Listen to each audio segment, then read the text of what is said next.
Shalom. Yeshua, Horeme Koria Moshikanaya. Alléluia, Alléluia, Alléluia, Alléluia, Alléluia, Alléluia, Alléluia, Alléluia, Alléluia, oh, Alléluia, Alléluia, Alléluia, Alléluia, Alléluia, Alléluia, il est Seigneur, Alléluia, Jésus le roi, Alléluia, Alléluia, Alléluia.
Jésus est mort, le rêve est fini.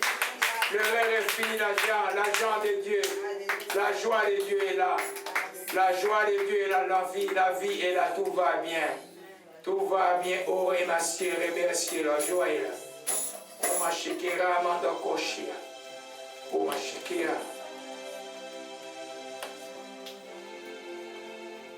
Pas exalté. On est dans la joie aujourd'hui. Oh, ma shikara, kana de Dieu.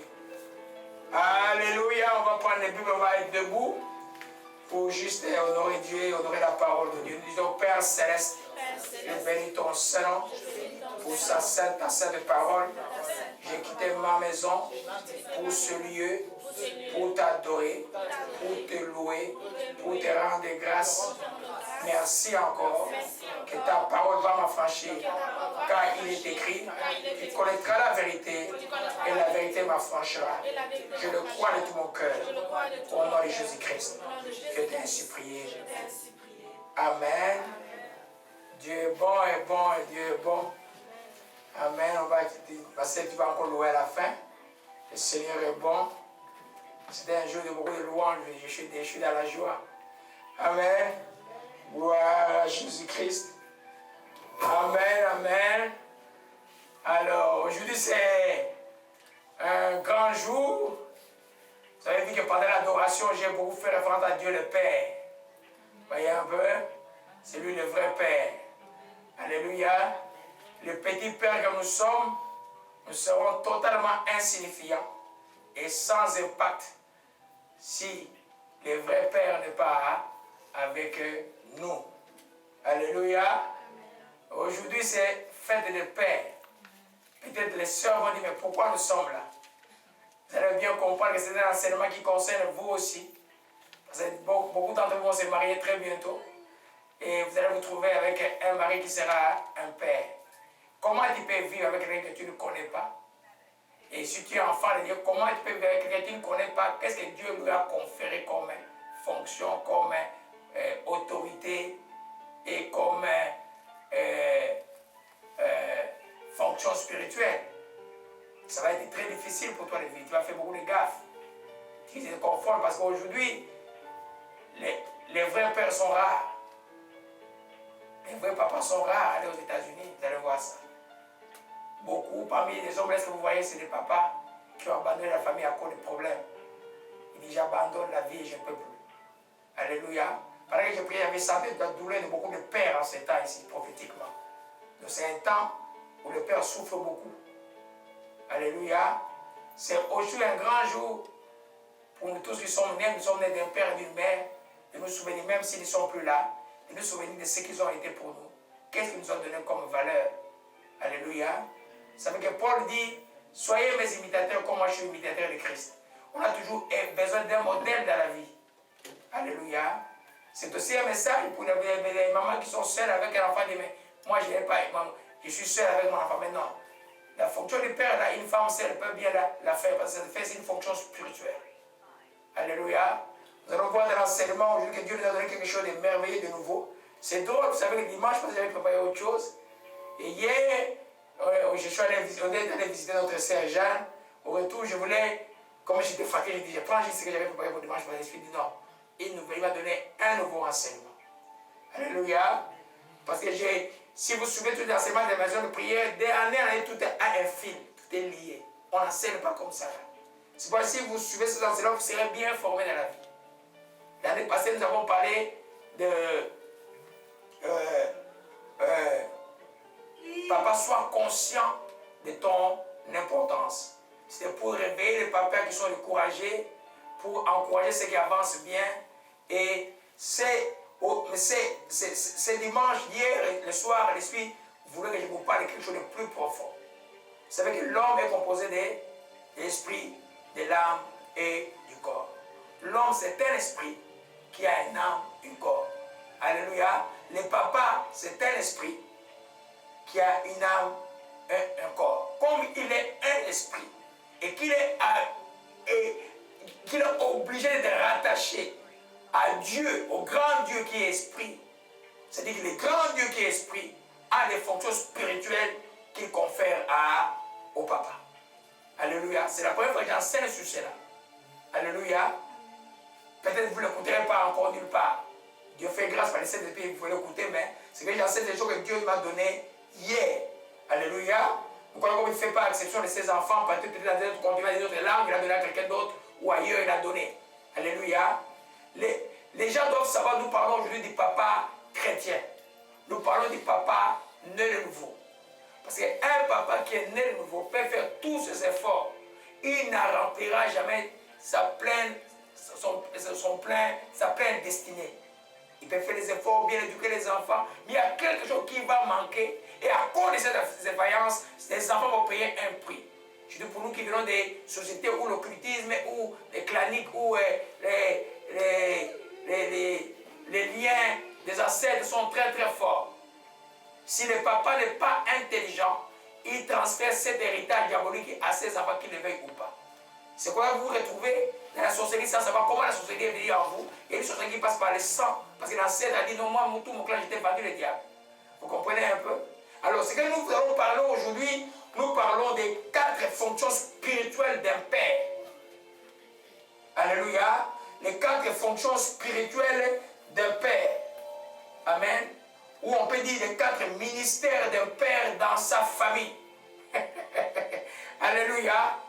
Qui est un papa? Qui est un père? Alléluia.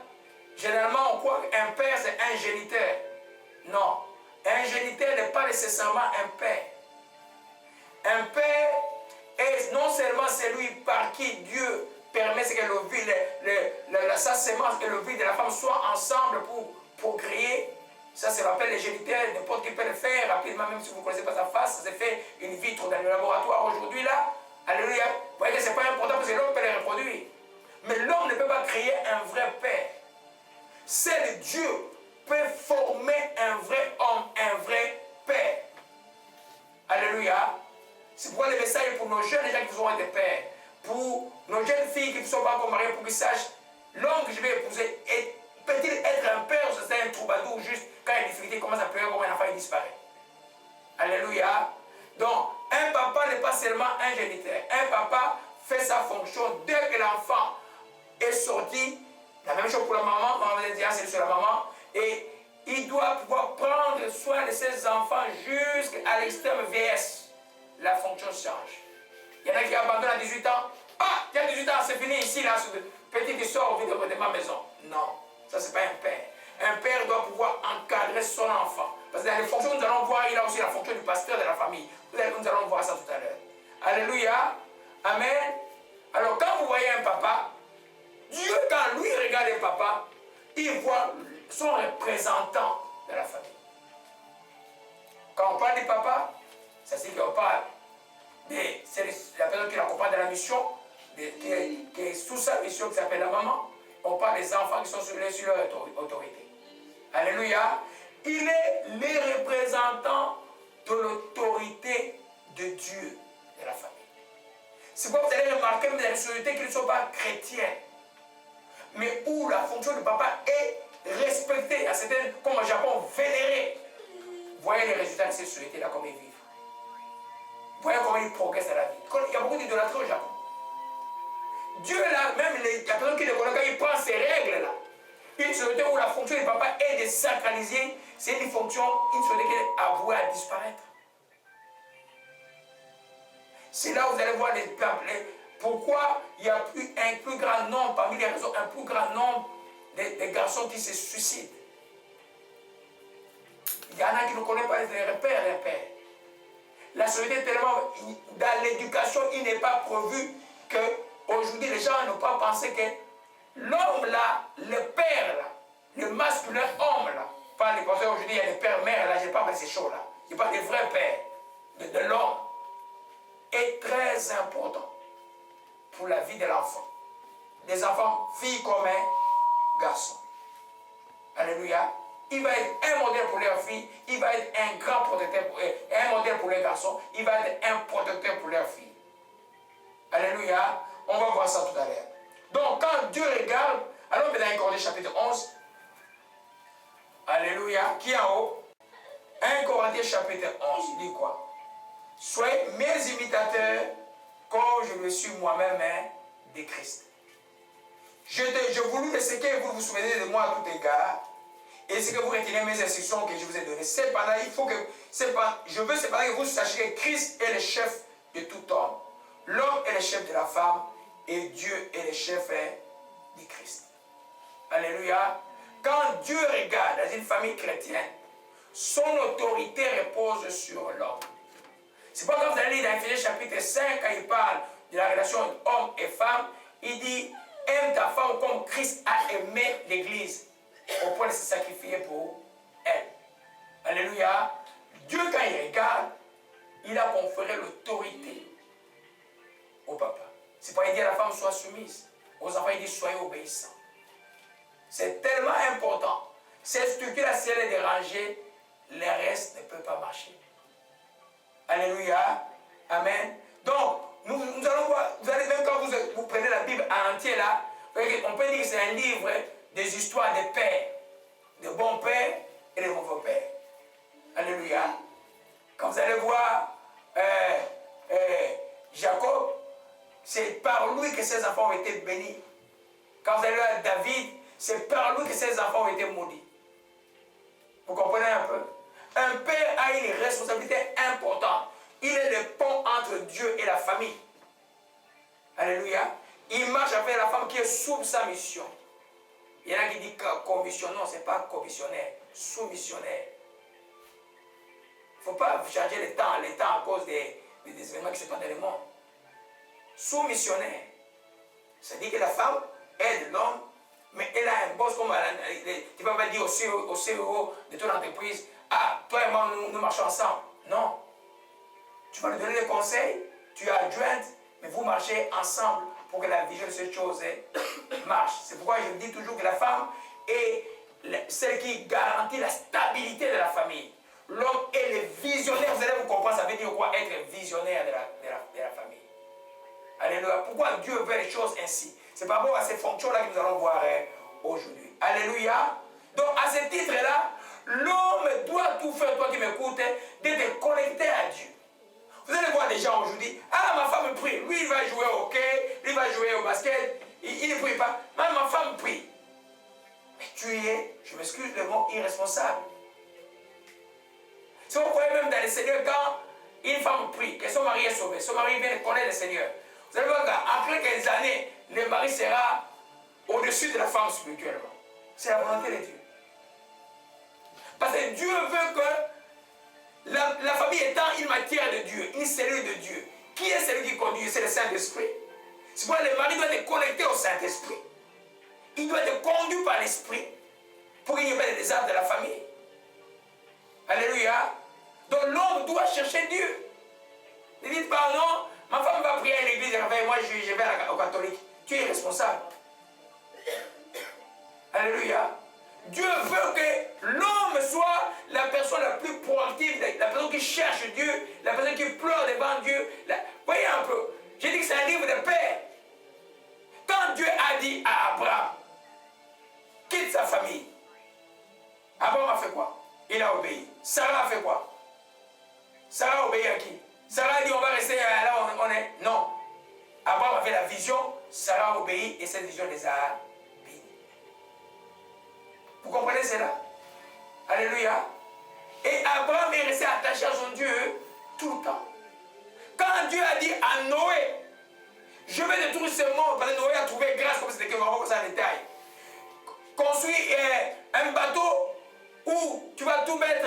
Dieu n'a pas parlé à la femme de Noé. Dieu a parlé à Noé. Noé qui a construit sa femme? Non. C'est Noé qui a essuyé tous les moqueries et les railleries des gens. Tout ça, et cela il prie parce qu'ils sont en crise. Ah, il se moque de toi. L'homme, c'est Noé qui a fait cela juste au jour où le déluge est tombé. Et Noé était sauvé seul? Non. Il a pris sa femme, ses enfants, ils sont entrés dans le bateau. Nous voyons que l'homme c'était leader. Alléluia. L'homme c'était un leader. C'est pourquoi l'homme doit être en connexion avec Dieu le Père pour que le Saint-Esprit soit en lui, que le Saint-Esprit puisse le guider. Sinon, ça ne peut pas marcher. Je connais des gens qui peuvent avoir l'argent aujourd'hui Ils ne savent pas que quand un chrétien a l'argent, la première chose que tu fais, c'est honorer Dieu. Parce que tu es en crise par la tu reçois 500 000 $. Tu l'honores pas. Ah, les papas de la vie, ça va acheter, et puis ils oublient Dieu. Après, le problème, c'est tout le temps comme ça, tout le temps. Mais non, tu manques de vision. Même si ta femme te fait la pression, toi tu dis non. Les 10e de ces revenus, je vais les donner à Dieu, ça va vous bénir. Alléluia. Un homme doit savoir dire non à sa femme, pas oui tout le temps. Vous comprenez? Adam là, on appelle le péché d'Adam aujourd'hui, pourquoi? Qui avait péché? C'était elle. Qui avait mangé le fruit? C'était elle. Il dit, chérie, moi j'ai mangé le fruit que Dieu a défendu, toi aussi mangé. Ah, l'autre aussi a mangé et ils sont perdus. Vous comprenez un peu? Et aujourd'hui nous payons ce prix là. L'homme doit avoir, vous allez voir quand vous allez voir les fonctions là. Alors, parce que les gens confondent, Dieu m'a enseigné beaucoup, les gens confondent l'autorité avec l'autoritarisme. Mais l'autorité plus amour, je vais vous avoir laissé une décision, l'autorité plus amour égale responsabilité. Quand tu es autoritaire et tu as l'amour, ça peut marcher ensemble. Je vais vous prouver un Corinthiens chapitre 10, l'amour par exemple ne se réjouit pas de l'injustice, il se réjouit de la vérité. Quand tu vois quelque chose qui n'est pas correct dans la vie de quelqu'un, si tu l'aimes, tu vas le dire, tu as des problèmes de Dieu aussi. L'ami, les blessures de l'ami sont mieux que les fatigues de l'ennemi. Voyez un peu? Et tu vas dire, donc ça là, on ne fait pas ça. Parce que tu vois toujours plus loin. Alléluia. Ce n'est pas tout le monde qui a des visions, qui voit loin. Il y a des gens qui marchent toujours, voyez, du jour au jour, qui voient juste les satisfactions du jour ou ce qui est demain. Ils ne peuvent pas, parce que la sagesse, c'est quoi? C'est je marche en anticipant les conséquences de chaque acte que je pose. Chaque acte que je pose, j'anticipe que si je fais ça, j'aurai ça. Donc, ah, ça, je ne fais pas. Ça. Alléluia. Être père, ça c'est fort. C'est quelque chose, dans toutes les sociétés traditionnelles, vous allez voir qu'il y a un tas d'initiatives pour former les hommes. Parce que l'homme, c'est l'homme. Le papa, c'est le papa. C'est pas quelqu'un qui va planifier tout le temps là. Quand les bateaux, même si les choses sont mal prises là, celui qui doit prendre les choses en main. C'est pas le papa de Dieu. Le papa qui est chrétien doit être soumis à Dieu. Alléluia. Lui, il est soumis à Dieu. La femme lui est soumise. Les enfants lui sont obéissants. Et la famille marchait très, très bien. Alléluia. Gloire à Jésus-Christ. Donc, la défaillance d'un papa dans la relation avec Dieu détournera la famille de la volonté de Dieu. Amen. Il peut être professeur d'université. Il peut être... Si tu n'as pas Jésus-Christ, et que spirituellement tu es défaillant. Par exemple, tu vas entrer dans les cancars, tu vas faire les fétichismes africains, on te demande de laisser la sorcellerie, tu ne laisses pas, tu es sur des ancêtres, et puis dans ta maison, il y a une petite chambre où les enfants n'entrent jamais, et tu ouvres une telle défaillance, détruit la vie des enfants. Et souvent, c'est inconscient. C'est pas le papa de quelqu'un d'éclairé. Toi qui es papa, Dieu te donne l'occasion, Dieu donne ta vie à Jésus-Christ. Tu verras beaucoup de choses tourner dans ta famille. Même si tu es déjà grand-père, donne ta vie à Jésus-Christ, tu vas récupérer tes enfants, tes petits-enfants, tu as encore déjà des enfants. Tu vas voir que tout va changer. Parce que quand on parle de père, on parle aussi d'un patriarche. Un patriarche, c'est le père qui a beaucoup plus d'enfants. Quand on dit Jacob, et on l'appelle aussi Jacob, fils aussi d'Abraham, vous savez ça? Alléluia. Donc, on peut m'appeler moi fils de Ngungu, de mon arrière-grand-père. Alléluia. Gloire à Jésus-Christ. Vous comprenez que c'est extrêmement important. Bon, c'est bon aujourd'hui, c'est la bonne fête des pères, mais c'est le jour où nous voulons que les papas soient réveillés. Parce que la vie là n'est pas facile. La vie n'est pas facile. Les papas ont une rapide, beaucoup se fatiguent vite et se découragent et disparaissent. Ça ne devait pas être ainsi. Il disait la différence d'un père dans sa relation avec Dieu détournera la famille de Dieu. Prenons un peu le texte, je vais vous parler de quelque chose. De David. Qui connaît David? Tout le monde connaît David? Ok? David c'était un serviteur de Dieu. Selon le cœur de Dieu. Mais c'était un papa défaillant. Oui. David c'était un papa défaillant.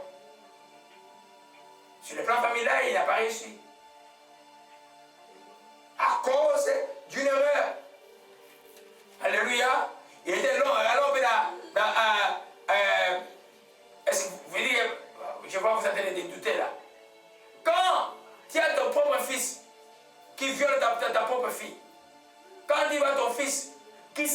contre toi-même.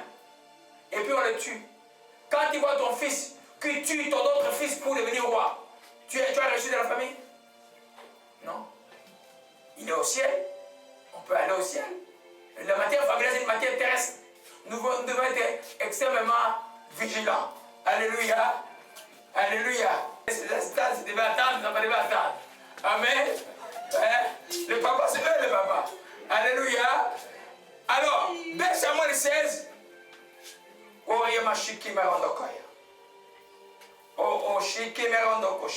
2 Samuel 12, je m'excuse, vous parle de l'histoire de David. Un vaillant guerrier, l'homme selon le cœur de Dieu, le meilleur roi d'Israël. Jésus même est appelé fils de David. Alléluia. Un jour où il était dans la paresse spirituelle, l'armée en guerre, lui qui était un guerrier, il dit je vais me reposer au palais. Il s'est promené au palais et puis il a vu une femme se laver quelque part, son cœur a désiré cette femme. Et c'était la femme de Trouille. Et vous connaissez ce que Dieu dit à propos de prendre la femme de Trouille. Il est allé avec la femme de Trouille et puis la femme est tombée enceinte et puis il a fait tuer le mari Uri à la guerre. Son ami. Qui dit que le prophète peut être ton ami? Un prophète ne peut jamais être l'ami de quelqu'un. Quand il a quelque chose, un vrai prophète de Dieu, quand il a quelque chose à te dire là, il te le dira toujours. Nathan qui aimait David, est venu avec une histoire des brebis qu'un riche qui a pris la brebis d'un pauvre. Et c'est l'histoire de David. David, quand il a écouté, Nathan lui a dit, c'est toi, cet homme qui a fait ces choses. David a dit, j'ai péché contre l'Éternel. Dès là, vous avez le psaume 51 aujourd'hui. Ce n'est pas le sujet d'aujourd'hui. Le sujet d'aujourd'hui, parce qu'il était loin de Dieu et qu'il a fait cette erreur-là, Dieu, au verset 10, Dieu dit ceci. Maintenant, le Père ne s'éloignera jamais de ta maison parce que tu m'as méprisé et parce que tu as pris la femme d'Uri, les Hétiens pour en faire ta femme. Ainsi par l'Éternel, je vais sortir de ta maison le malheur contre toi. Je vais prendre sous tes yeux tes propres femmes pour les donner à un autre qui couchera avec elle à la vie de ce soleil.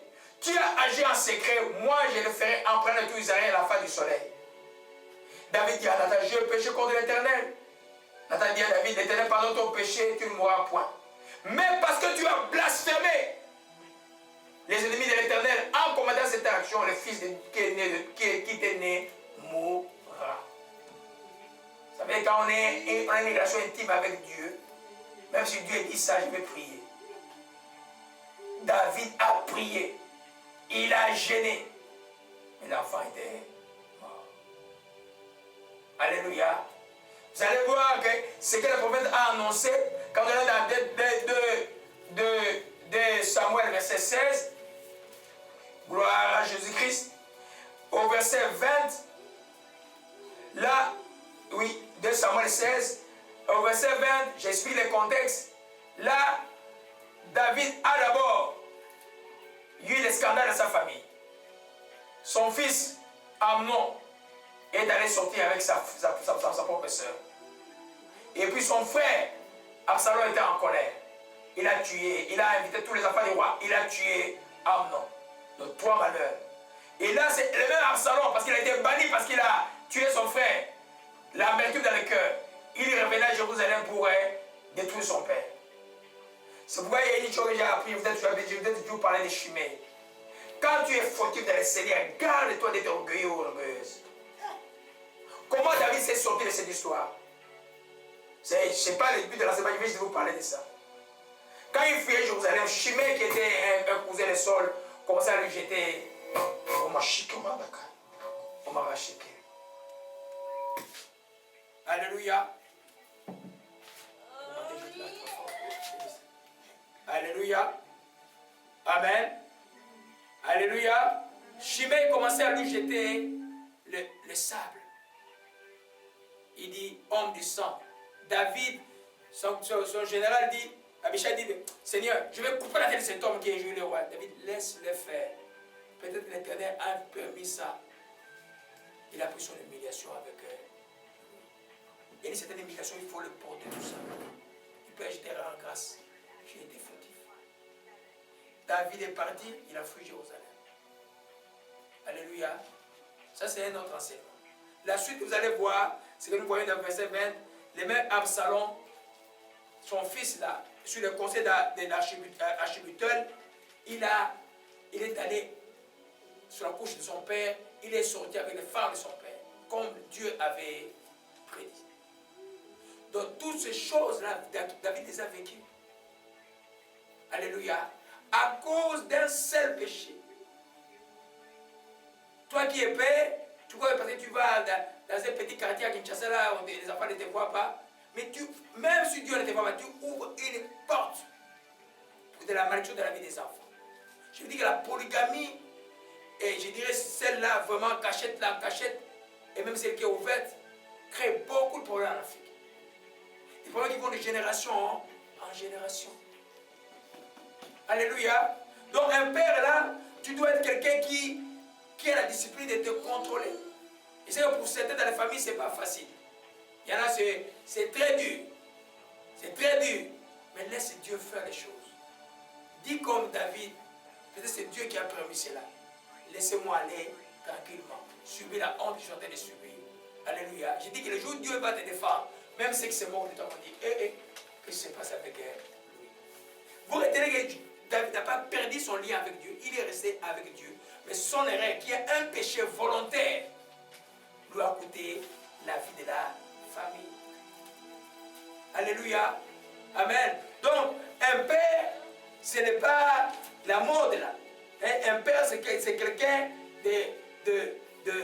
qui doit chercher à être connecté avec Dieu. C'est le patriarche de la maison. Amen. Alléluia. Donc, je disais encore notre principe. Beaucoup de gens parlent, une femme rebelle, une femme rebelle. Oui, la femme rebelle détruit sa maison. La femme aussi, une femme insensée qui détruit sa propre maison. La rébellion est comme la négligence du père, c'est la même chose. J'écrivais hier que la négligence d'un père est aussi dangereux que la rébellion d'une femme. Souvent, les gens ne voient pas ça. Un père négligent spirituellement. Un père qui ne soit pas sa communion avec le Seigneur Jésus-Christ. Un père qui ne passe pas le temps à connaître la parole de Dieu, à passer le temps dans la prière, à chercher à être conduit par l'Esprit. Un père qui marche charnellement détruira aussi sa famille comme une femme rebelle. Je vous donne juste un exemple. Quand on est dans Galates chapitre 5, les œuvres de la chair, un père, par exemple, qui marche dans la sorcellerie. La sorcellerie, ça fait partie de ce qu'on appelle l'idolâtrie. Donc il va chercher la production à une autre voie que Dieu. Quand vous allez dans Exode chapitre 20, alors on peut Exode, ça dit rapidement. Gloire à Jésus-Christ. Amen. Exode chapitre 20, vous allez voir au verset 5. Amen. Prenons le verset 4. Tu ne feras point d'image taillée, ni de représentation quelque chose de choses qui sont dans les cieux, qui sont en bas, qui sont dans les eaux plus bas que la terre. Tu ne te prosterneras point devant elles. Tu ne les serviras point, car moi, l'Éternel, ton Dieu, je suis un Dieu jaloux, qui punit quoi? L'iniquité de qui? Des pères. On n'a pas parlé des mères. Le péché que vous avez aujourd'hui, ce n'est pas le péché d'Ève. C'est le péché d'Adam. Si Satan règne dans ce monde ici, ce n'est pas la faute de Dieu. C'est la faute d'Adam. Alléluia. Amen. Oh mon chéri, il y a beaucoup de choses que Dieu me met à l'esprit. On va continuer là-bas avec ceci. Et puis qui punit l'iniquité des pères jusqu'à la troisième et quatrième génération de ceux qui les haïssent, et fait miséricorde à mille générations de ceux qui gardent ses commandements. Donc comme père, si tu gardes les commandements de Dieu, tu appelles la bénédiction de la vie de ses enfants. J'ai toujours dit à tous mes enfants, je vous ai préparé un peu l'arrêté. Si vous le gaspillez, ce n'est pas moi. Alléluia. Amen. Si un père garde les commandements de Dieu, craint Dieu, marche selon l'esprit et non selon la chair, ce qu'il fait, il appelle une bénédiction sur 1000 générations après lui. Mais s'il marche dans la chair, dans l'idolâtrie et dans la sorcellerie, dans toutes ces choses, dans la magie, dans la franc-maçonnerie et toutes ces choses, il amène une malédiction pendant 4 générations. Le problème est que l'enfant qui va naître hier, là, la maison, ne sait même pas que son grand-père a fait ces choses. Il vivra toujours malédiction sur malédiction. En haut qu'il rencontre un serviteur de Dieu ou un prophète de Dieu qui va lui révéler ces choses-là, que voilà, dans ta génération, il y avait ça. Vous comprenez un peu? Vous voyez là, si on couple ça avec l'amour, Donc quand tu disciplines tes enfants, tu n'es pas un méchant. Un papa qui ne discipline pas les enfants, un papa, c'est un papa négligent. Il dit que la négligence d'un père est aussi coupable que la rébellion d'une femme. Alléluia. Alléluia. Nous comprenons cela. Donc, quand on voit ces textes-là, je peux dire, ah, moi père.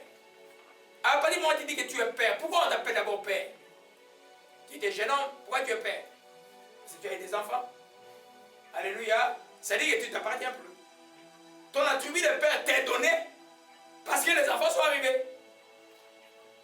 Alléluia. Donc tu es lié, responsable de la vie spirituelle, de la vie psychique, de la vie sociale, on va voir ça en détail bientôt là, de toute ta famille. Tu ne dois pas être quelqu'un qui est distrait.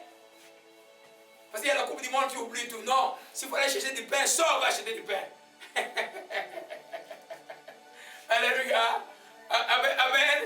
Nous avons fait la coupe du monde. Hein? Alléluia. Gloire à Jésus-Christ. Amen. Nous comprenons cela. C'est ce que j'ai dit, c'est aussi pour les mères qui sont seules. Tu fais fonction de toutes ces choses-là.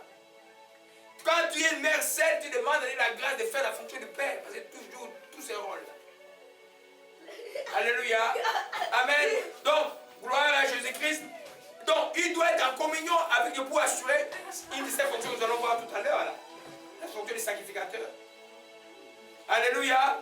Donc, la négligence d'un père là, tu vas voir des papas négligents qui passent le temps à dire, ah, ma femme est rebelle, mais lui il est négligent. Il ne gêne pas, il ne prie pas, il ne cherche pas Dieu. Il est réactionnaire. Un homme ne doit pas être réactionnaire. Un homme c'est un visionnaire, il doit précéder les événements. Vous voyez un peu?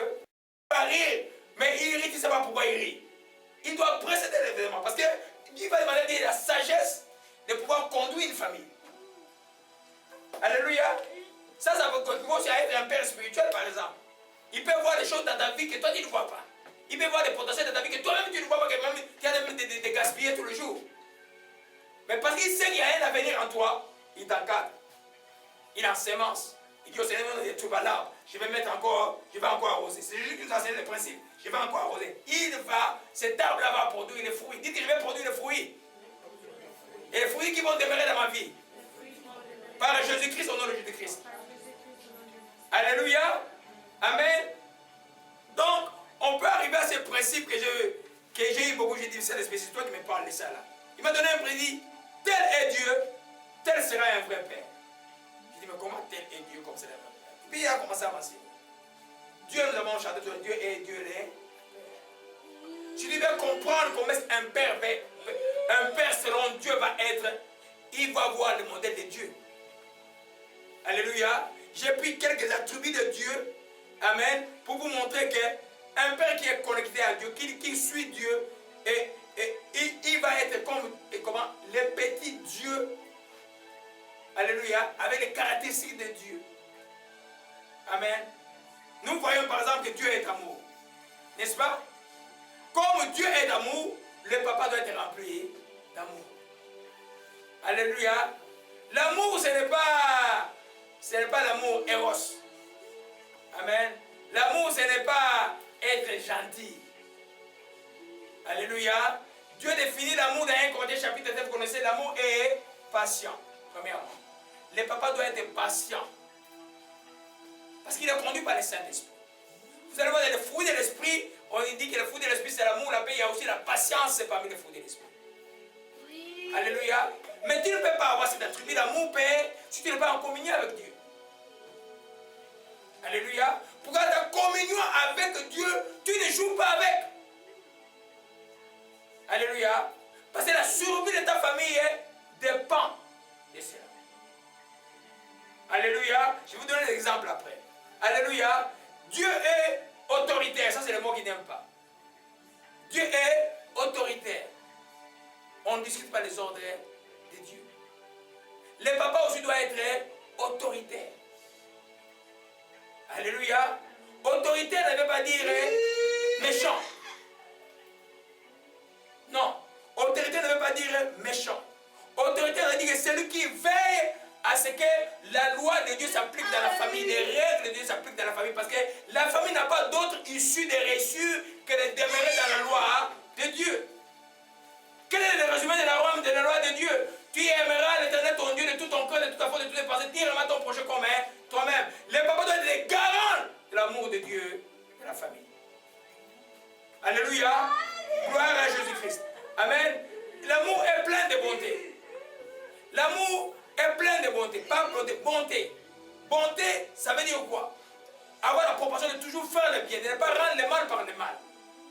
L'amour ne semble pas d'orgueil. L'amour ne cherche pas son propre intérêt. Je vais tenir cela. L'amour ne cherche un papa qui cherchera son propre intérêt. Il ne va pas réussir sa mission familiale. Qui est sacrifié? Les jeunes gens, c'est sacrifié. Alléluia. Tu vois, vous devez tout faire avant d'aller au mariage, que vos choix soient conduits par Dieu. Parce que tu es sacrifié. À partir du moment où tu deviens père selon Dieu, tu es sacrifié. Comme ton Seigneur Jésus-Christ était sacrifié, il était notre serviteur, lui-même il a dit. Toi aussi tu es comme un serviteur. C'est toi qui vois toutes les choses qui se passent dans la famille. Tu ne peux pas laisser papa là qui dort à 20h et puis les fenêtres restent ouvertes. Et tout ça. Les papas doivent veiller à fermer tout dans la maison, les petites choses. Ils doivent voir les mal, ils doivent tout, il les transforme en prière. Alléluia. Donc, il ne cherchera pas son propre intérêt. Mais comment tu peux avoir cet amour-là si tu n'es pas en connexion avec Dieu? Alléluia. C'est pourquoi un papa formation, il s'en fout de certaines choses. J'en connais qui ont abandonné les enfants un peu aux États-Unis. Ils ont abandonné les enfants, ils ont abandonné totalement. J'ai vécu au moins une histoire aux États-Unis que je n'ai jamais vue. J'ai même pitié de ces papas-là parce que je ne peux pas refuser. Nous tous dans les jeunes, nous a fait du bien, ces papas-là. Mais il est encore de l'autre côté, on fait quoi? Hein? Je suis quand même allé jusqu'au mariage de sa fille. Je dois même causer avec lui. Vous comprenez un peu? Mais les conséquences sont là. Alléluia. Amen. Et papa, donc, je dis que là où on voit la balance, tu vas être autorité, ton autorité va être balancée avec l'amour. L'autorité plus l'amour égale responsabilité. Alléluia. Retenez ça.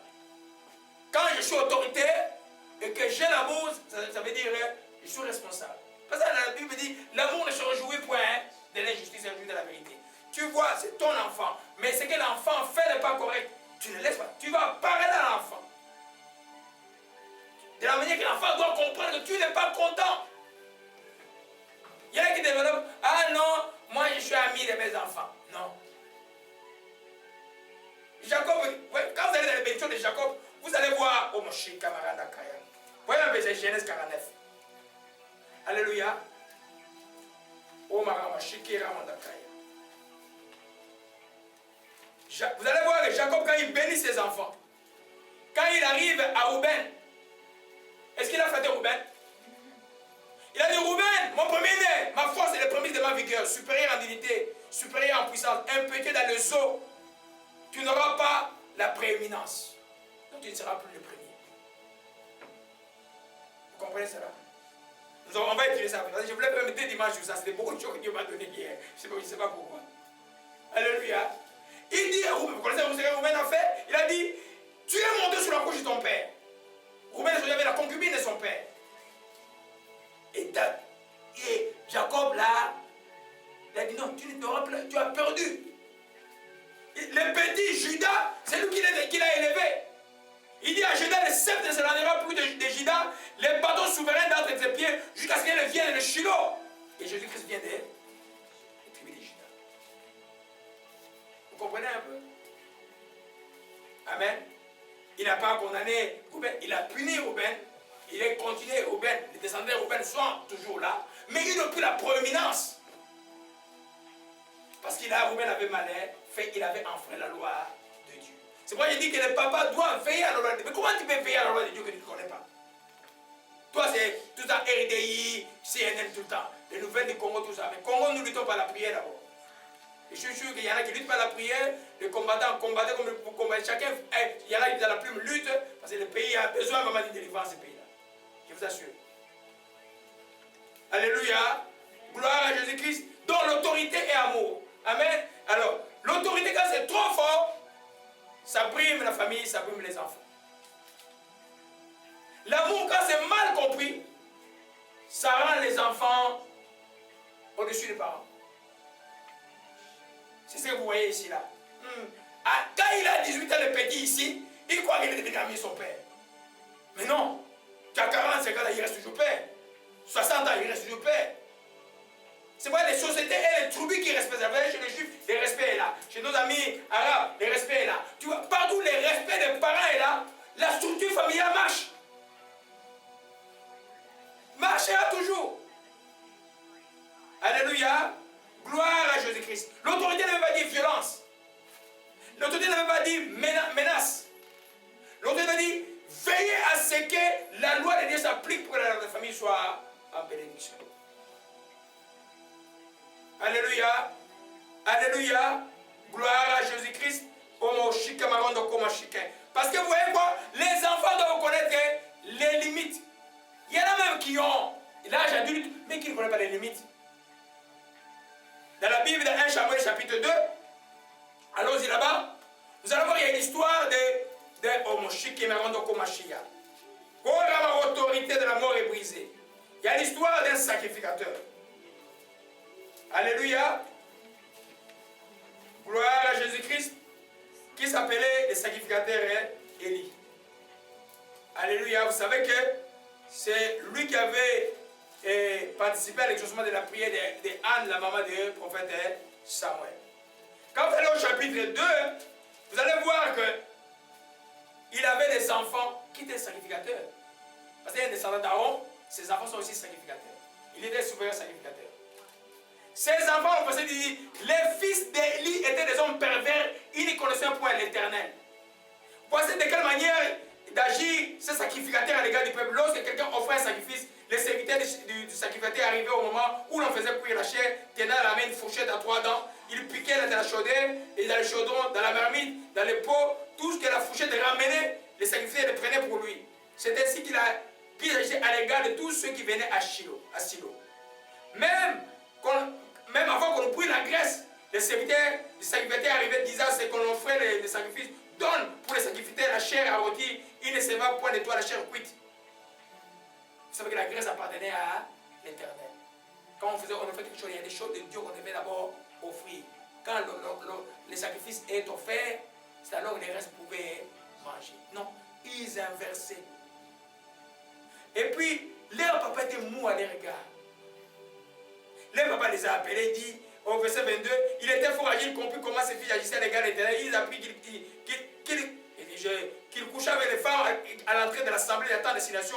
Pourquoi faites-vous de telles choses? J'apprends que tous les peuples vos mauvaises actions. Non, mes enfants, ce que j'entends dire n'est pas bon. Vous faites pécher le peuple de Dieu. Si un homme pêche contre un autre homme, Dieu le jugera-t-il? S'il pêche contre l'Éternel, qui intercédera pour lui? Ils écoutaient un peu la voix de leur père, l'Éternel, quand l'Éternel voulait le mourir. Il a parlé mollement. Qu'est-ce qu'il devait faire? Il devait les chasser des temples. Il devait les bannir des temples. Il avait le droit, comme souverain, de les bannir. Il a seulement parlé, mes enfants, faites pas ça. Alors, Dieu vient et dit, pourquoi voulez-vous au pied me servir mes enfants que j'ai redonné dans ma demeure? D'où vient que tes fils, tu honores ton fils plus que moi? Dieu a trouvé cela que lui, il honorait ses fils plus que lui. Vous voyez, papa est défaillant. Amen. L'enfant ne t'oubliera jamais, c'est ton enfant. Si tu le fais avec amour, tu le corriges sévèrement avec amour, pas pour le faire mourir ou de le voir mourir. Et Dieu est là pour te garantir que l'enfant va comprendre. Il a parlé, Dieu dit, d'où vient que tu honores ton fils plus que moi, afin de vous engraisser les prémices de toutes les offrandes de mon peuple. Et puis, c'est pourquoi j'ai dit à l'Éternel, le Dieu d'Israël, j'avais déclaré ta maison et la maison de ton père marcherait devant moi à perpétuellement. Maintenant, dit l'Éternel, loin de moi, j'honorerai celui qui m'honore, celui qui me méprise, ceux qui me méprisent seront méprisés. Alléluia.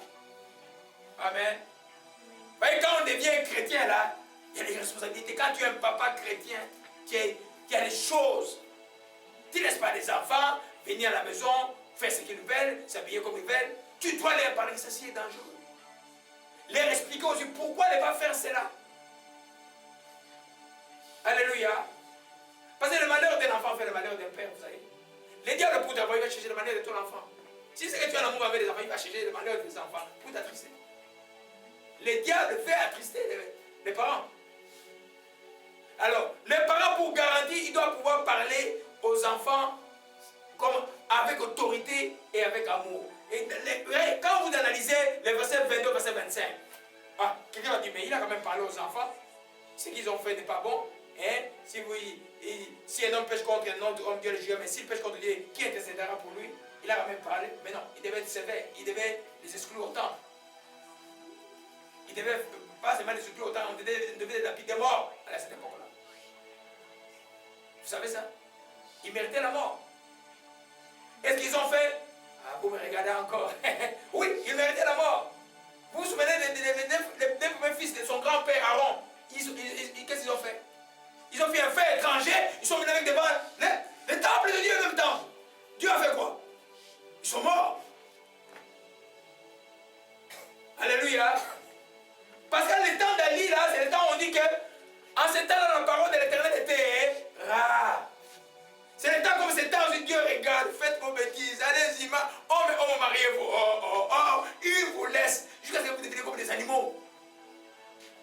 C'est le temps où dit que celui qui est saint soit encore saint, celui qui est pur soit encore pur, parce que nous approchons du temps de la fin.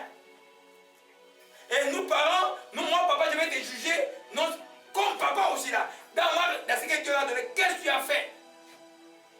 Tu as corrigé les enfants avec amour, tu les as suivis quand ils sont perdus. Tu as fait quoi? Parce que tu les sacrifié parce que tu es Père. Alléluia. Gloire à Jésus. Que son nom soit béni et soit exalté. Donc, comme Dieu, nous sommes dans les principes, tel Père, tel est Dieu, tel est le vrai Père. Comme Dieu châtie aussi. Comme Dieu châtie ce qu'il aime, ainsi un Père devrait aussi. Amen. J'ai parlé de ça dans un enseignement il n'y a pas très longtemps. C'est la maman aussi, j'ai parlé de ça. Punir un enfant, ce n'est pas haïr un enfant. Quand l'enfant fait mal, Dieu te regarde comme père que tu le punisses. Si adulte, qu'il comprenne que tu n'as pas rien à faire avec ce qu'il fait. Il doit savoir que ce qu'il fait est mauvais, tu le sauves. Comme père spirituel, quand un enfant spirituel marche mal, tu dois lui dire ce que tu marches, c'est pas bon. Je t'aime bien, mais ce que tu fais là n'est pas bon. C'est pas bon pour toi. Alléluia. Amen. Proverbe. Oh, vous êtes trop calme, je vous dis. Ça concerne tout le monde et les mamans aussi, hein. Amen. Parce que quand tu vas émirer, ah non, moi j'aime un homme doux qui ne parle pas beaucoup. Il dit chérie, oui. Mais oui, vous allez avec un trip, vous allez mourir demain. Amen. J'aime, il est doux. Ah oui, Jésus, il marche comme ça, il est doux. Chérie, tout ça. Chérie, on va faire ça. Oui. On va faire ça. Oui. On va voyager demain. Oui. Les pasteurs aussi, les gens d'église. Cet été, on va aller à la plage. Oui. Et les pasteurs, ils avaient les histoires de vêtements. Chérie, porte comme tu veux. Oui. Tu es un homme négligent. La conséquence d'un homme négligent est aussi pareille à la conséquence d'une femme rebelle. Alléluia. Proverbe 23, rapidement. Et puis nous allons parler aux fonctions. Alléluia, gloire à Jésus-Christ. C'est beaucoup de joie dans le cœur aujourd'hui, mon Dieu. Que son nom soit béni. Alléluia. Alléluia, alléluia. Donc Proverbe 3, je dirais. Proverbe 3, verset 11 à 12. Alléluia. Proverbe 3, verset 11 à 12. Amen. Mon fils, ne méprise pas la correction de l'Éternel. Ne t'effraie point de ses châtiments. Car l'Éternel châtie celui qui l'aime, comme un père l'enfant qu'il chérit. L'enfant qu'il chérit. Comme il me connaît même pas beaucoup, il m'aime pas beaucoup. Non. Quand on te châtie là, c'est parce qu'on t'aime, on veut voir ton bien. La joie d'un père quand il voit sa fille bénie, même ta fille spirituelle, quand tu vois avancer, bénie, il y a une joie, une satisfaction, tu vois ton fils, ça te fait une joie énorme. Alléluia. C'est pourquoi dans les chemins, quand l'enfant fait des vieux, tu fais quoi? Tu vas le punir, tu vas le châtier pour que l'enfant revienne. Parce que comme un père, l'enfant qu'il est chéri. Donc le père qui ne châtie pas ses enfants n'aime pas ses enfants. Il n'aime pas ses enfants. Celui qui ne punit pas ses enfants n'aime pas ses enfants. C'est comme tu vois un enfant jouer avec les feux, tu vois. Je laisse. Mais quand il va être brûlé là, tu vas commencer à pleurer. Et l'enfant va avoir des cicatrices, tu aimes l'enfant, tu vas dire non, fais attention. Il y a le feu devant. Je suis déjà passé par ce chemin-là. Ça, ce chemin-là, ça brûle. Ne brûle pas comme moi, ton père avait brûlé. Vous comprenez cela? Amen. Amen. Donc, les châtiments aujourd'hui, dans la correction, ici, il n'y en a pas. Ah non, va. Non. La correction, tu le tournes un peu bien, tu lui donnes une petite fessée derrière, là, l'intelligence va fonctionner. Je vous dis que ça marche toujours. Ça marche toujours. Alléluia. Le petit Johan, il faisait beaucoup de blagues là. Depuis là, il parle même partout, même à la galerie, il écoute. Hein. Je l'ai amené, je crois que c'est parce qu'il était là. Je sais pas, je lui tourne comme ça, je lui donne une fessée derrière. C'était pas une blague, une vraie fessée. Ça fait fonctionner le cerveau. Hein? Les enfants tout petits, vous les éduquez. Mais tu ne punis pas l'enfant à vouloir le faire mourir. Tu ne punis pas ta fille pour le voir malheureux. Tu ne punis pas ton fils pour le voir malheureux. Tu le punis alors que tu as agronné, la nuit tu pries, tu gênes pour lui. Alors que tu es fâché, tout le monde là tu entres dans la prière pour attaquer les causes spirituelles qui l'amènent à cet état-là. Tu vois que tu n'as pas de réponse, papa. Alléluia. Gloire à Jésus-Christ, que son nom soit béni et soit exalté. Ephésiens 6, verset 1 à 3, parce qu'on va aller dans les principes qui fonctionnent hyper rapidement. Gloire à Jésus-Christ. Alléluia, alléluia. Amen. Les papas gadgets. Ah, papa, chez moi, c'est okay. J'ai posé la question hier, on était chez Sergent. J'ai posé à un jeune frère guinéen qui était, je dis, mais ton enfant aime beaucoup ton cellulaire là. Il a qu'il a 5 ans. Si à 10 ans, tu te demandes un cellulaire, est-ce que tu vas l'acheter? Oh, je vais examiner si ça sera possible. Ah? Alors, son ami, le mari déjà lui a donné des réponses. Il dit, mais qu'est-ce que tu auras examiné pour un enfant de 10 ans? Pour le cellulaire. Un enfant de 10 ans, qu'est-ce qu'il a? Il va lui dire quoi? Il va lui dire, non, j'en ai besoin encore de mes amis. Voyez un peu?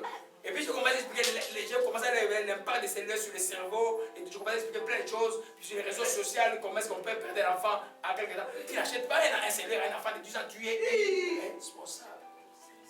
Il n'a pas la maturité de gérer les choses. Alléluia. Gloire à Jésus-Christ. Amen. Ephésiens chapitre 6, verset 4. Vous, pères, n'héritez pas vos enfants. Élevez en les corrigeant, en les instruisant selon les Seigneurs. Le corrigeant, en les instruisant selon les Seigneurs. Non, ne fais pas ça là. Parce que ça enfreint la loi de Dieu. Si tu fais ça, voilà ce qui va arriver. Voyez après. Des fois, les enfants sont critiques, ils s'ébrouillent, ils comprennent. Il dit, ah, il m'avait averti. Amen. Alléluia. Gloire à Jésus-Christ. Omo Shika Marakaya. Et Omo Soko Shikaya. Cinquième principe, comme Dieu pardonne, ainsi aussi il le fera un père. Amen. Le père croit que c'est seulement les enfants qui doivent demander pardon. Non, le père doit pardonner comme Dieu nous pardonne. Si un enfant dit pardonne-moi, tu le pardonnes.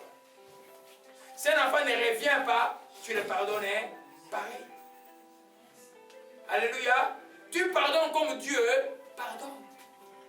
Comment Dieu nous pardonne? Il pardonne et il est oublie.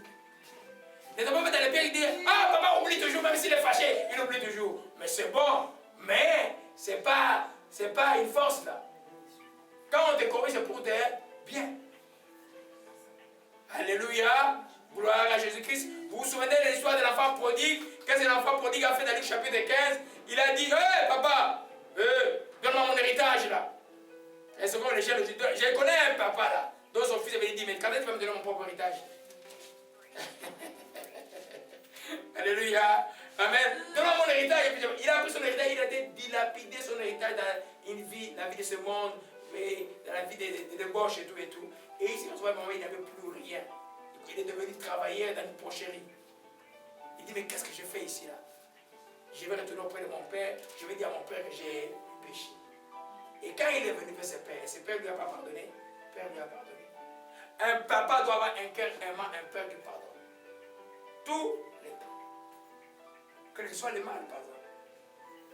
Alléluia. Parce que si un enfant, par exemple, maudit son père, la punition de Dieu, c'est la mort. Donc toi, tu dois, tout quand tu es enfant, un enfant en train de te maudire, prie cela à prier, parce que c'est Dieu lui-même qui cause déjà la mort. Alléluia. Gloire à Jésus-Christ. Tout ça, vous allez bien comprendre. C'est quoi maintenant les fonctions spirituelles d'un père? Qu'est-ce qu'un père, comme représentant de Dieu, a fonction de père? Qu'est-ce qu'un père rempli du Saint-Esprit et qui suit la voie du Saint-Esprit doit faire de la famille? Premièrement, il est le prophète de Dieu dans sa famille. Je ne dis pas que tout père est prophète. Je dis dans le cadre familial, il est prophète. Dans le cadre familial, celui que Dieu a, par lui, généralement, que Dieu enverra le message qui concerne la famille. Quand ça ne marche pas, il va lui montrer que ça ne marche pas. Quand ça marche, il va dire que ça va marcher. Par lui. Les autres membres de la famille peuvent avoir des révélations par-ci, par-là, mais c'est par lui principalement, je vais vous prouver publiquement. Ça, c'est les choses que l'Esprit m'a enseigné hier. Alléluia. Il fait donc, quand on dit prophète, il fait fonction de prophète.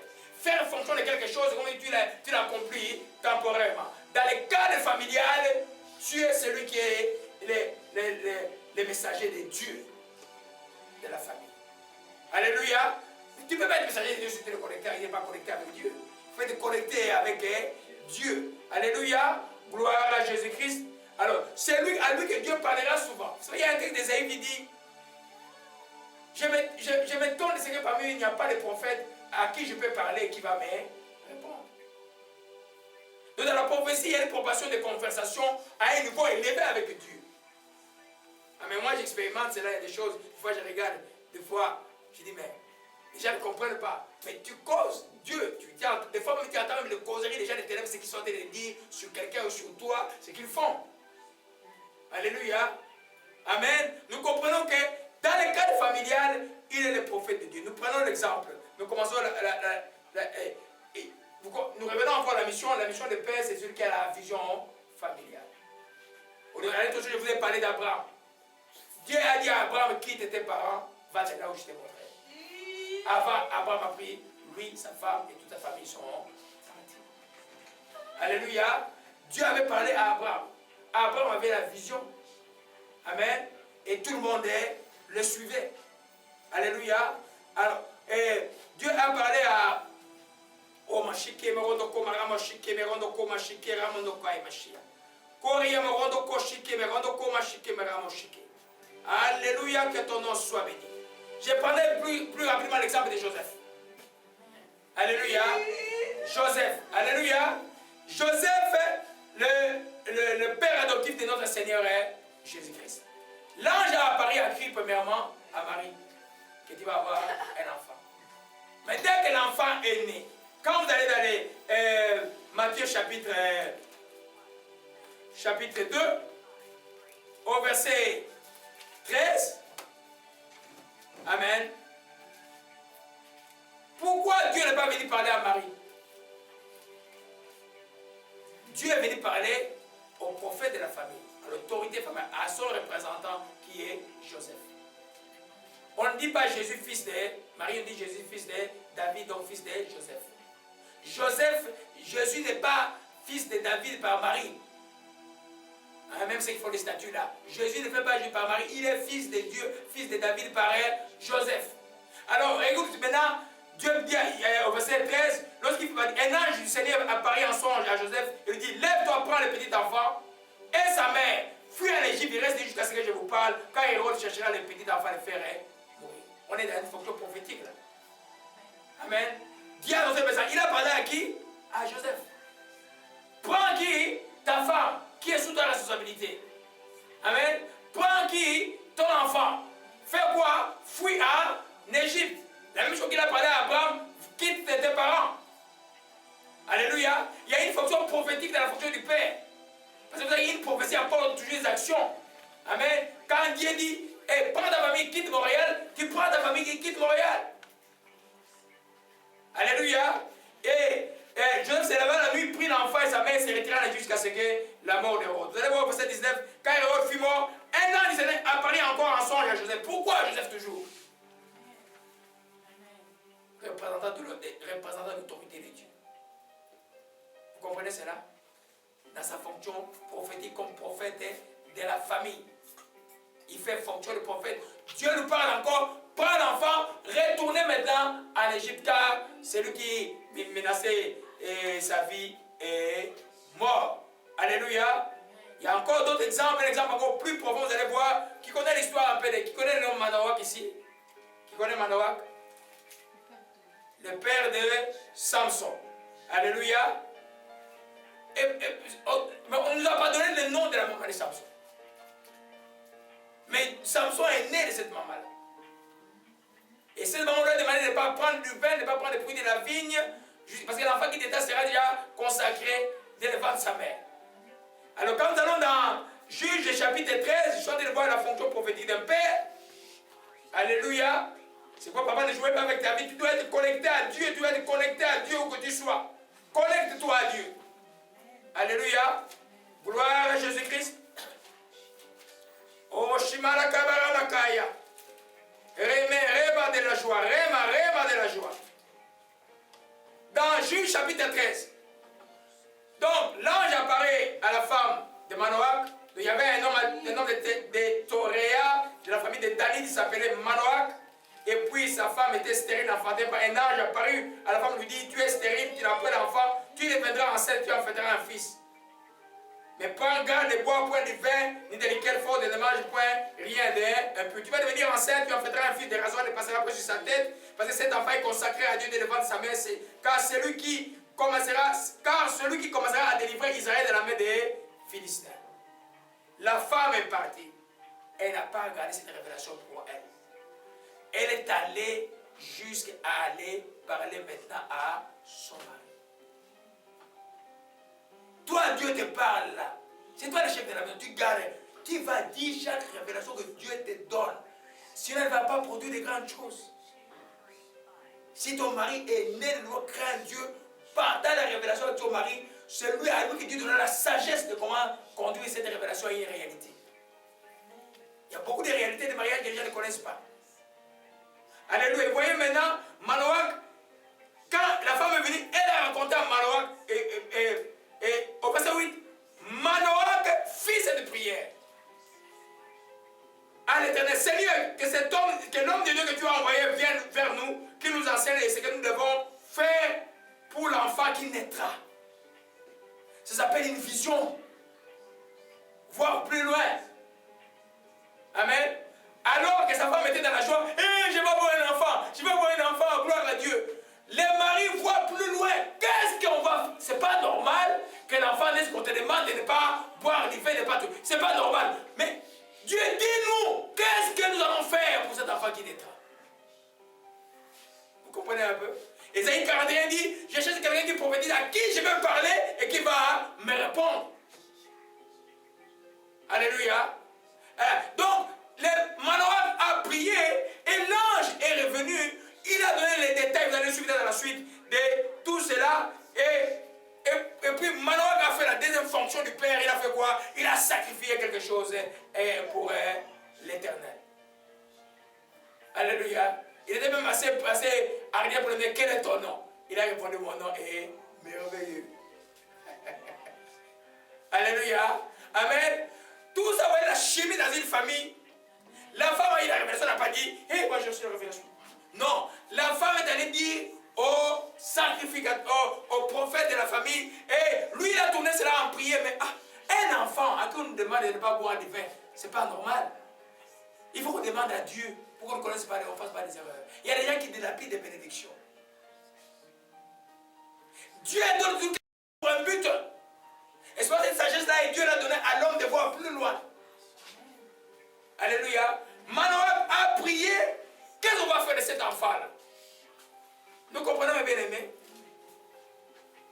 Amen. C'est pas les choses de Dieu. Quand vous êtes, je m'excuse des termes, stupide spirituellement, ça va avoir des problèmes. Regarde l'ordre là. Elle a couru, elle a parlé à Manoach. Manoach a dit, oh, mais c'est pas possible. L'enfant qui va naître, non. Il a prié. Dieu, qu'est-ce qu'on va faire? L'ange est revenu, il a donné les détails. Il ne s'est pas arrêté là, à un vrai homme de la famille qui est prophète et en même temps sacrificateur. Il a offert quelque chose à Dieu et Dieu a répondu à la prière. Après, il a eu peur. Mais la femme, Dieu de là, ça a dit non. Si Dieu voulait nous consumer, il nous aurait consumé depuis longtemps. Mais puisqu'il a consumé notre sacrifice, c'est qu'il nous a agréé. Ça montre la chimie de la famille. Vous comprenez cela? Alléluia. Gloire à Jésus-Christ, que son nom soit béni. Donc, à titre de prophète et à cause de son autorité, deuxième chose, à titre de prophète, les prophètes ont cette propension de pouvoir appeler la vie là où il y a la mort.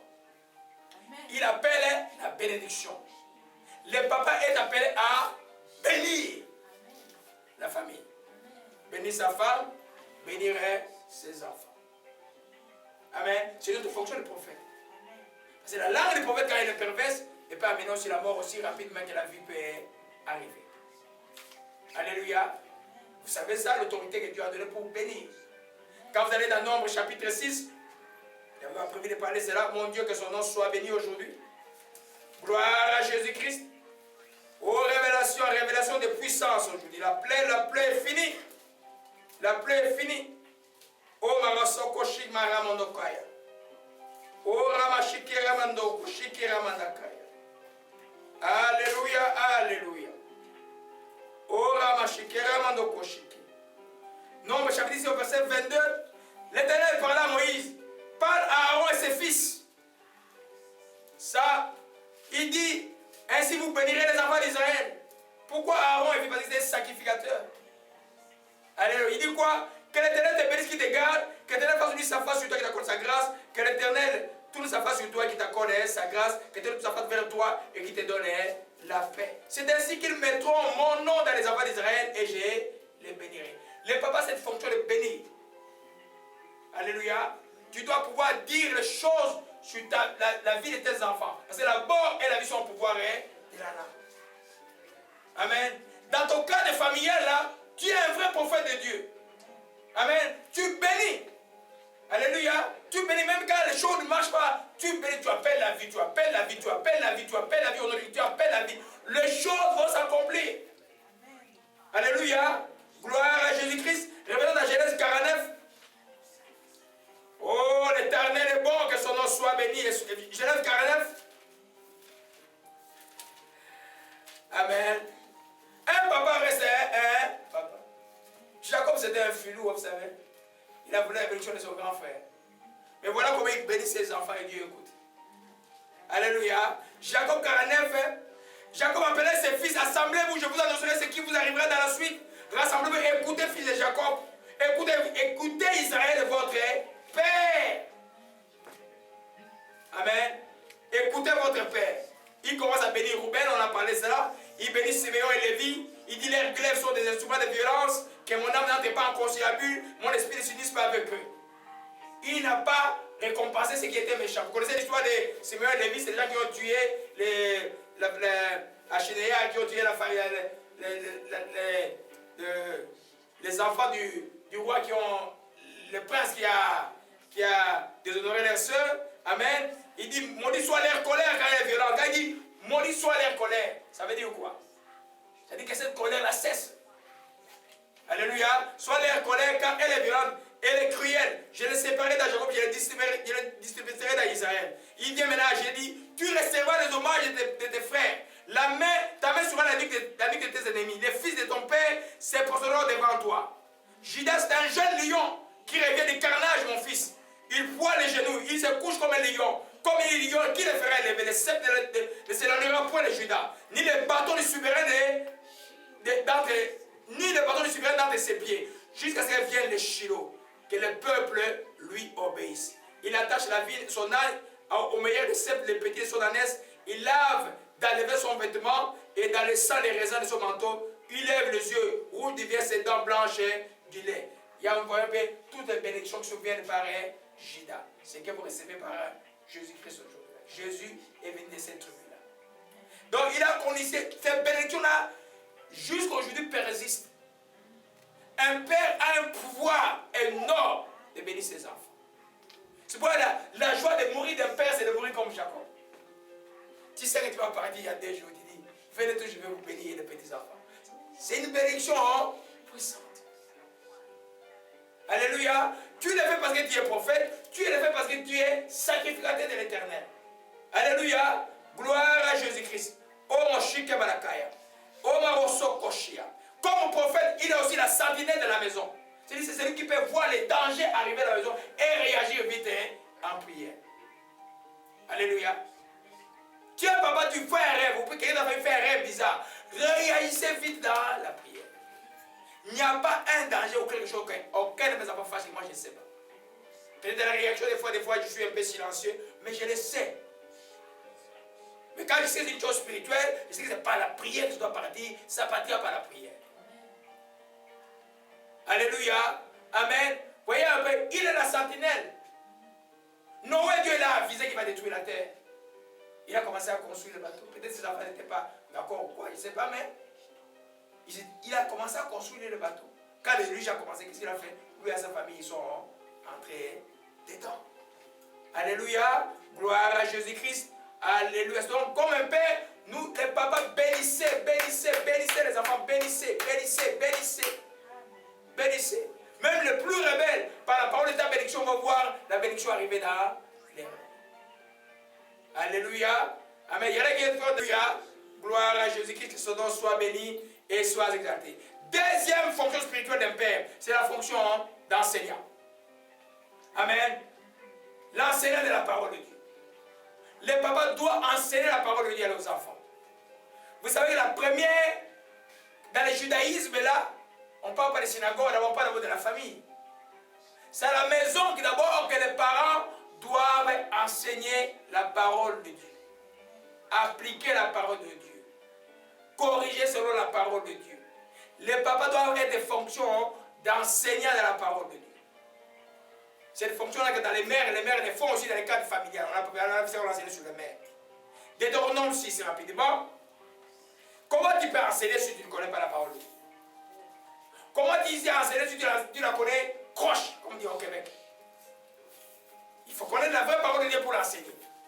Deutéronome 6, rapidement. Alléluia.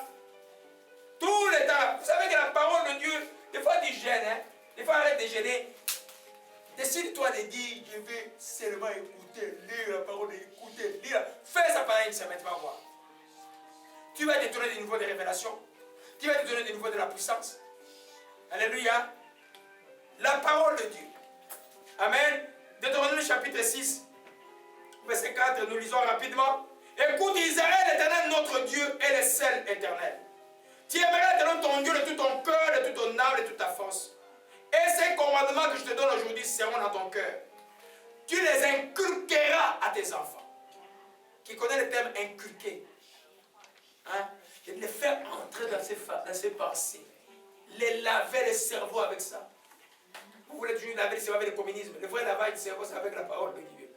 Alléluia. Les inculquer à tes enfants. Tu en paieras quand tu seras dans ta maison et quand tu iras en voyage, quand tu te coucheras et quand tu te lèveras. Il dit quoi? Tu en parleras. Mais vous, qu'est-ce que vous parlez? Dieu dit que nous parlerons la parole de Dieu quand on se lèvera, quand on sortira, quand on retournera. Parce qu'il y a un ennemi qui veut voler la parole de Dieu.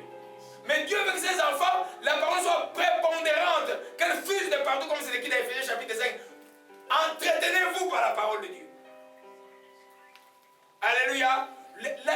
La personne qui donne l'impulsion de la parole de Dieu dans la famille, c'est les papas. Donc papa, tu es enseignant de la parole dans ta famille. Alléluia. Mais tu ne peux pas enseigner si toi-même tu n'es pas enseigné. Tu dois t'imbiber de la parole, tu dois connaître la parole, tu dois aimer la parole, tu dois désirer la parole. Et puis, tu dois appliquer la parole parce que c'est pas bon pour les enfants de leur enseigner la parole et puis de ne pas appliquer la parole. Ça les décourage, je peux dire. Alléluia. Tu dois enseigner la parole. Alléluia. L'aimer. Alléluia. C'est pourquoi il faut bâtir ta connaissance. Quand tu es un jeune garçon, tu bâtis la connaissance de connaître Dieu. C'est la Bible, tu peux la lire, tu peux lire il y a 20 ans. Un jour, ça va être écrit. Tout ce que j'ai dit là, c'est le chose qui m'arrive là, c'est pas que je lis, parce que je lis la Bible. Alléluia. Gloire à Jésus-Christ. On va aller rapidement de la fonction d'enseignant.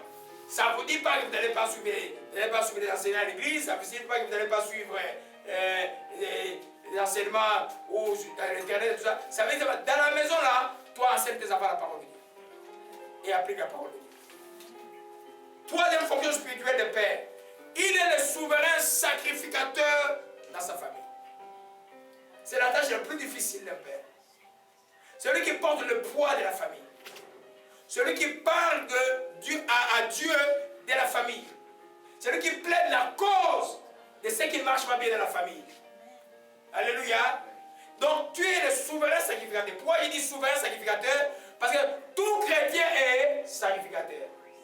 Vous avez vu dans le chapitre 1, il est écrit, chapitre 1, oui, il est écrit, Dieu a fait de vous un royaume de sacrificateurs. Tout chrétien est sacrificateur. Alléluia. Dans toute la famille, tout le monde sont des sacrificateurs. Mais le souverain sacrificateur dans les cadres familial, c'est le père. C'est le patriarche. C'est le papa. Alléluia. Amen. C'est-à-dire que tu portes dans cette idée, tu vois, quand on parle sacrificateur dans le Nouveau Testament, prenez ça comme intercesseur.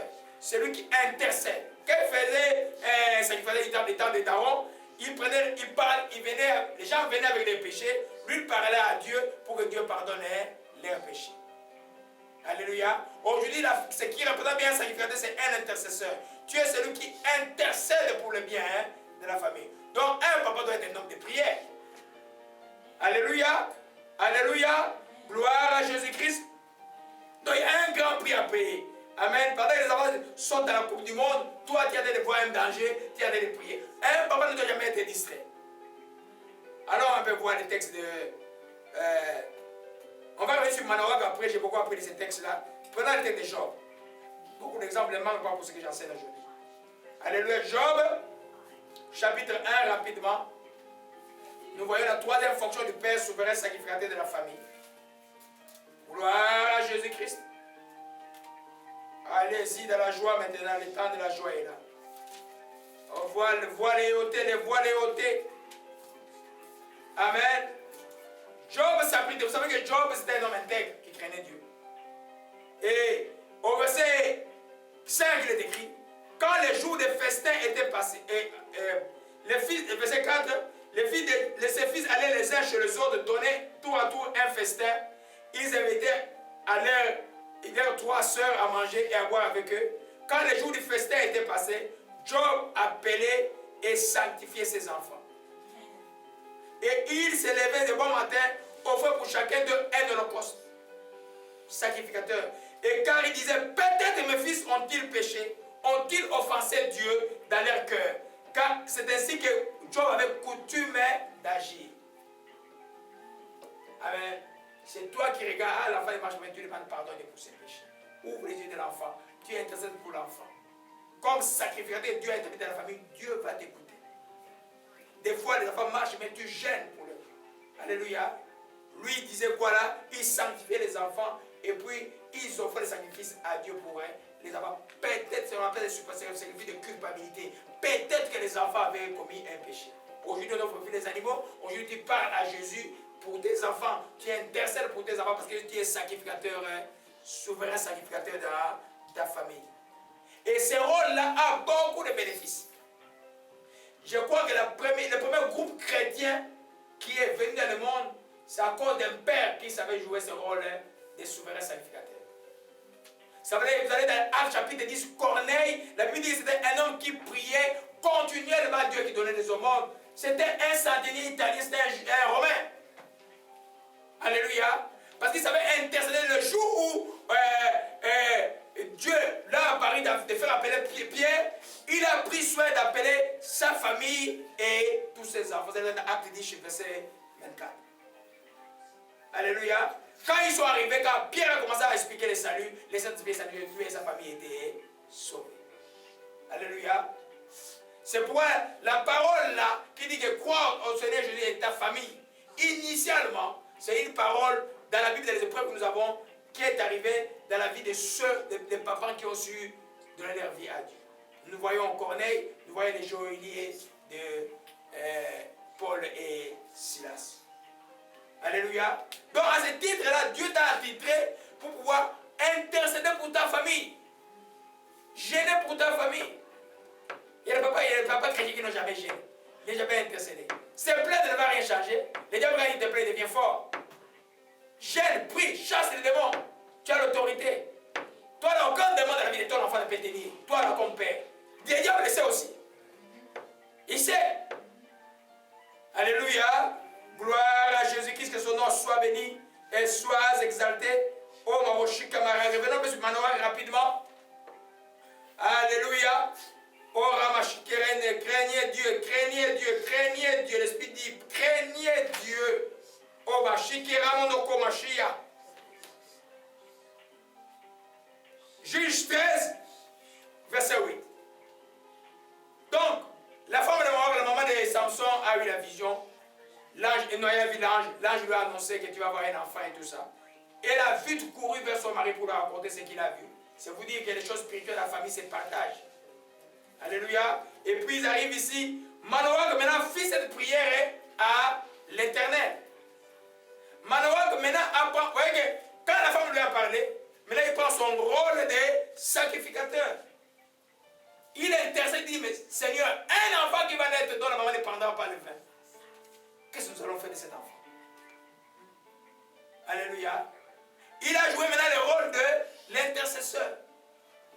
Alléluia. Le rôle du sacrificateur. Et vous voyez qu'après toute la conversation, c'est Manoah avec Dieu. Et c'est la femme qui a reçu la révélation. Vous comprenez cela? Alléluia. Amen. Donc, tu es souverain sacrificateur de la famille. Amen. Ta petite prière que tu dis, ah non, je ne sais pas prier. Comme mon père, quand tu pries, Dieu écoute. Quand tu demandes pardon pour ta famille, Dieu écoute. Alléluia. Amen. Oh, gloire à Jésus-Christ. Donc, comme souvent, tu demanderas toujours pardon pour sa famille. Quand les choses ne marchent pas, c'est toi qui demande pardon pour sa famille. Seigneur, pardonne ma famille. Parce que c'est toi qui es le chef de la famille. Alléluia. Quand la famille ne va pas mal, toi aussi, à un moment, tu ne vas pas aller bien. Alléluia. C'est pourquoi tu dois lutter pour la famille.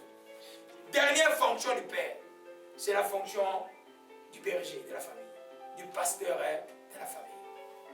Alléluia. L'élément pasteur ou l'élément protecteur.